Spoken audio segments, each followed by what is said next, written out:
Bom dia, boa tarde, sexto ano. Bom dia para quem tá vendo pela manhã e boa tarde para quem tá vendo pela tarde, tá certo? Dando continuidade ao nosso assunto, a gente vai para a página 75, a estrutura da Terra e a crosta terrestre, né? Para entender melhor essa dinâmica da Terra e dos seus elementos, a gente precisa primeiro entender a estrutura interna da Terra e depois a sua crosta terrestre, tá certo? Até hoje é um grande desafio, né? O estudo do interior da Terra. Isso porque o material que sai dele, né, através dos vulcões, vem de profundidades de no máximo 200 quilômetros e as perfurações mais profundas já feitas pelo ser humano atingem apenas 13 quilômetros, tá certo? Essa distância, né, da superfície até o centro da Terra é de aproximadamente 6.370 quilômetros, ou seja, né, a gente conhece bem pouquinho. Muito vão ser os obstáculos, né, para essas perfurações, né, atingirem essas maiores profundidades, visto que a gente vai ter um aumento da temperatura, a média a cada 33 metros, a temperatura vai aumentar 1 grau Celsius, ou seja, né, vai ser muito quente, né, essa constatação leva a crer na existência de altíssimas temperaturas dentro desse interior da Terra e por conta desses obstáculos, para saber do que o interior da Terra é constituído, são utilizadas, né, muitas observações indiretas. As melhores informações sobre esse interior da Terra são obtidas indiretamente através de estudos de variação de velocidade de propagação das ondas sísmicas, né, que é a figura 3. Tá vendo? O sismógrafo ele vai ser utilizado para detectar e registrar essas atividades sísmicas no interior da Terra. As melhores informações vêm dessa observação indireta e a gente vai ver que essas ondas sísmicas também vão ter sua origem no interior da Terra e vão causar os abalos sísmicos, tá certo? Que são os terremotos e maremotos na superfície. Terremotos na Terra e maremotos no mar, tá certo? Na superfície. Aí eu quero que vocês façam perguntas e respostas desse Explore, que é da página 75. Agora eu vou para a correção e fico lendo aqui através do meu livro, né? Porque até hoje é um grande desafio o estudo do interior da Terra. O material que sai dele, né, que vai ser expelido pelos vulcões, vem de proximidades relativamente pequenas, né, considerando a distância da superfície até o planeta Terra, e as perfurações também não vão alcançar grandes profundidades, ou seja, o acesso a essas camadas interiores da Terra ainda vai ser limitado, tá certo? Perguntas e respostas no caderno. 2. O que leva a crer na existência de altíssimas temperaturas no interior do planeta? Ao serem realizadas as perfurações, como a gente já viu, constatou-se que a cada 33 metros de profundidade, em média, a temperatura vai aumentar 1 grau Celsius. Ou seja, deixa eu apagar isso aqui. Aqui vocês coloquem... E também o fato de a lava expelida pelos vulcões ser muito quente, tá bem? E agora eu quero que vocês façam aquele dicionário geográfico que a gente começou a fazer semana passada. Coloquem as 3 palavrinhas novas: densidade, magma. Deixa eu separar aqui, que é assim, minha gente, é uma aula. Então, a gente vai fazendo, vai vendo os erros e vai consertando, porque é assim que funciona. Vamos lá? Agora, a gente vai voltar para a página 76 do livro de vocês. A crosta terrestre, o manto e o núcleo, né? A gente vai considerar as diferenças, né, e densidade, né, dessas 3 camadas da Terra. E o que é densidade? É a consistência, a espessura a crosta terrestre. A gente tá vendo ela aqui, né, que é a primeira.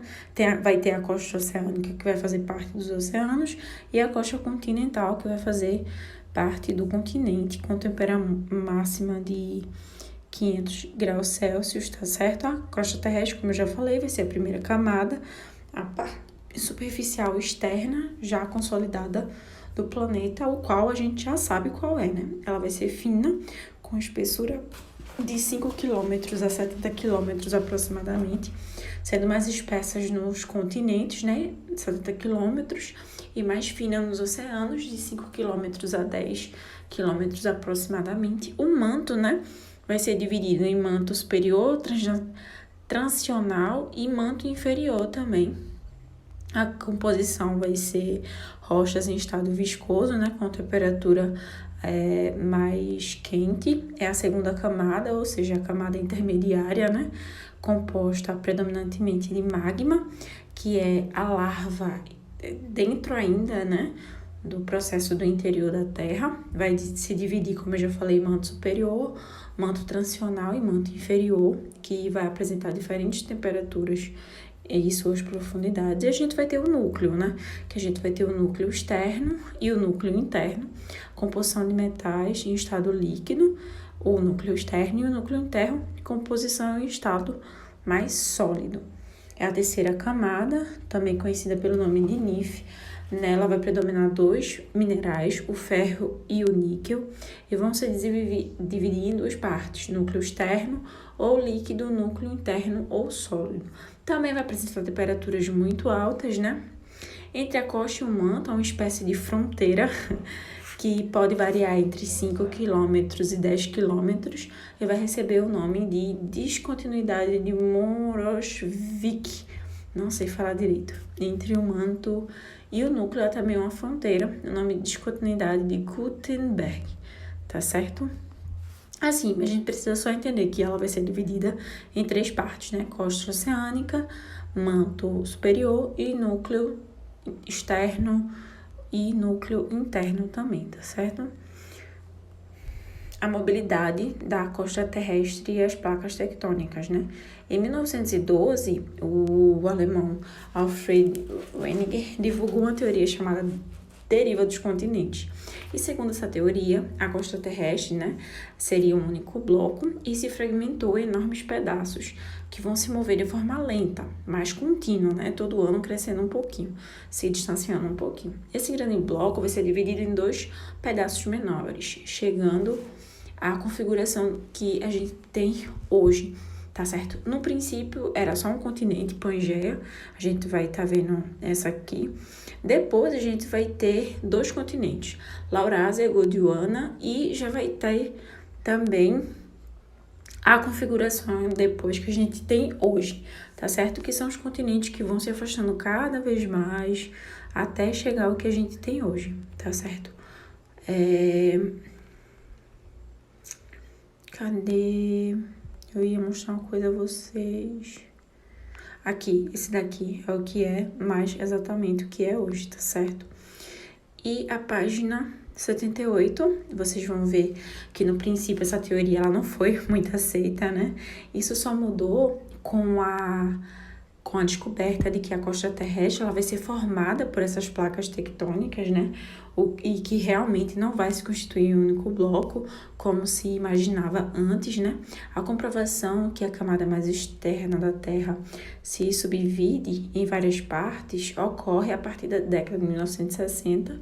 Essas placas, né, assentadas sobre a camada do manto, elas vão se movimentar em diversas direções. A gente vai ter várias placas, placa norte-americana, a placa do Caribe, placa de Cocos, a placa do Pacífico, a placa de Nazca, a placa sul-americana. Vejam, o Brasil ele está situado inteiramente em uma placa. Então, essa área de choque, né, a gente não vai ter. Por isso que a gente não tem terremotos ou coisas do tipo, esses tremores, né, aqui. Só em Caruaru, porque vai estar passando a linha, então vai ser mais fácil essa placa, quando essa placa se move, Caruaru se move, mas se não for, tá suave, não tá se movendo não.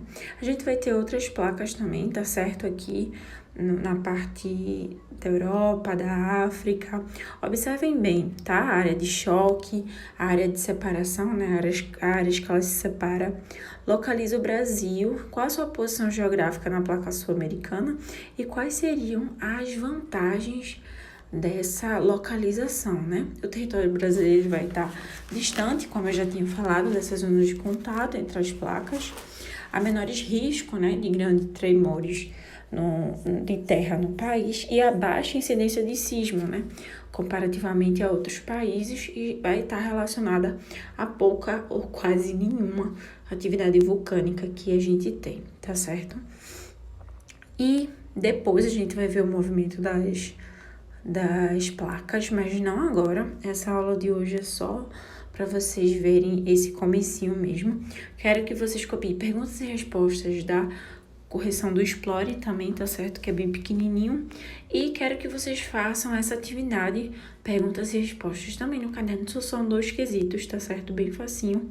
A figura abaixo mostra a composição da Terra.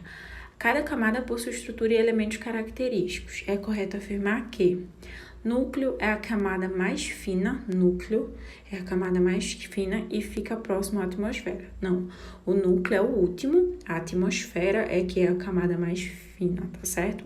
Crosta terrestre é a camada de água e muitos materiais nela dissolvidos.